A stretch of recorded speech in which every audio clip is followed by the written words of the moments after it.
ഏറ്റെടുക്കാൻ വേണ്ടി തീരുമാനിച്ചു. ഞാൻ കഴിഞ്ഞ ദിവസം ഹൈക്കമാൻഡും അതുപോലെ KPCC നേതാക്കളും ചർച്ച നടത്തിയതിൻ്റെ ഭാഗമായി എന്നോട് ആവശ്യപ്പെട്ടു. ഞാനിപ്പോൾ KPCC പ്രസിഡന്റ് നേരിട്ട് കണ്ട് കാര്യങ്ങൾ ഒന്ന് വിശദമായി സംസാരിക്കാൻ വേണ്ടി വന്നതാണ്. അദ്ദേഹം അടുത്ത ഒരാഴ്ച ഇതുപോലെ നന്ദി പ്രകടനത്തിലാണ്. അപ്പോൾ അതുകൊണ്ട് ഇതിനിടയിൽ തന്നെ വന്ന് കാണാമെന്ന് തീരുമാനിച്ച് വന്നതാണ്.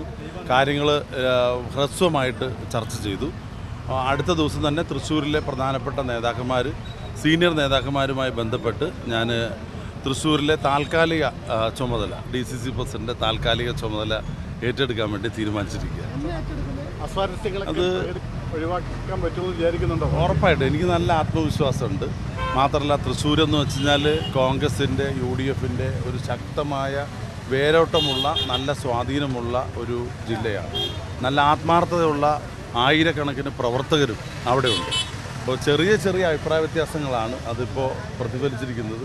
തീർച്ചയായിട്ടും അതൊക്കെ പരിഹരിക്കാൻ കഴിയുമെന്നുള്ള നല്ല ആത്മവിശ്വാസം ഇന്ന് ഇല്ല. ഞാൻ നാളെ തന്നെ അവിടുത്തെ സീനിയർ നേതാക്കന്മാരുമായിട്ട് ആലോചിച്ച് അടുത്ത ദിവസം തന്നെ പോകുന്നത്. ബൈ ഇലക്ഷനാണ് പ്രധാനപ്പെട്ട ഒരു വലിയ ടാസ്ക്കാണ്.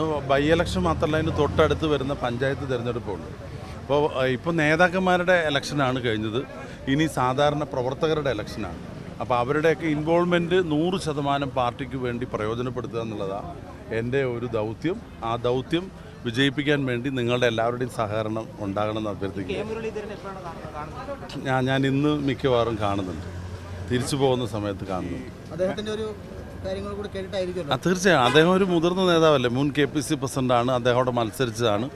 അപ്പോൾ KPCC പ്രസിഡന്റിനെ കണ്ടതോടുകൂടി ഇനി എനിക്ക് ഉച്ചതിരിഞ്ഞ് പോകുന്ന വഴിക്ക് തീർച്ചയായിട്ടും അദ്ദേഹത്തിനും കൂടെ കാണാൻ ശ്രമിക്കും. എൻ്റെ പദവികളും കൂടെ പ്രശ്നമാണോ? അല്ല, അത് താൽക്കാലികമാണ്, സ്ഥിരമായിട്ടുള്ളതല്ല. ഞാൻ പാലക്കാട് ഇഷ്ടപ്പെടുന്നു, പാലക്കാട്ടുകാർ എന്നെ ഇഷ്ടപ്പെടുന്നു. എനിക്കൊരുപാട് അവിടെ ചെയ്യാനുണ്ട്.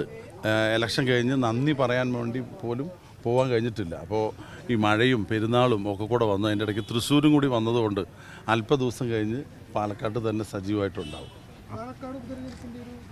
പാലക്കാട് ഉപതെരഞ്ഞെടുപ്പ് വല്ല സംശയമുണ്ടോ? UDF നല്ല ഭൂരിപക്ഷത്തിൽ ജയിക്കും.